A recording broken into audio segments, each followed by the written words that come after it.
Stelles piederēja manai mātei, Annai Apinei. Mana mamma dzima Latvijā, Liepājā, un viņa mīlēja aušanu. Viņa jau laukos bija noskatījusies, kā viņas vecā mamma auž un mamma auž, un viņa ļoti gribēja aust, mācīties aust. Viņa mācījās aušanu Liepājas Lietišķās mākslas vidusskolā, un tad pēc tam viņa apprecējās, un viņa mazliet auda, bet sākās karš, un viņa nevarēja turpināt aušanu. Kad viņa atbrauca uz Austrāliju, tad viņa turpināja aušanu, bet viņai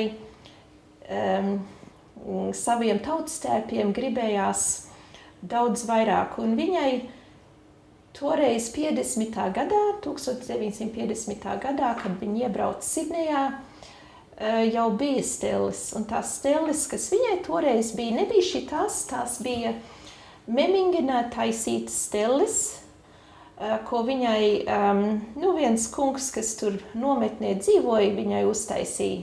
Bet viņai vajadzēja vēl viens, jo viņa auda tautstērps un villainas. Tām villainēm vajadzēja stelles, kas ir īsāks un kur var trīnīti aust. Tā kā viņa dzirdēja, kad vienam paziņa, vienam kungam, pazīstamam bija stelles. Un tās stelles arī bija atvestas uz Sidneju, arī no vienas nometnes Vācijā, no Fišbakas nometnes. Jo tur dzīvoja tāda arī audēja, ļoti slavena Latvijā, Elga Kivicka.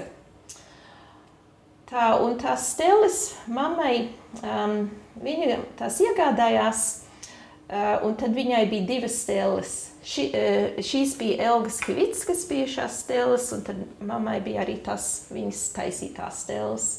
Un uz šīm viņa aud galvenokārt villainas un spilvenes un tādas mazākas lietiņas, tā kā dāvanām. Daudz gribēja sedziņas un spilvenes pie mammas nāca pirkties, tā kā. Un viņi izdzīvoja ar šīm stellēm un ar tām otrām daudzus gadus. Pārdeva, ko viņa auda.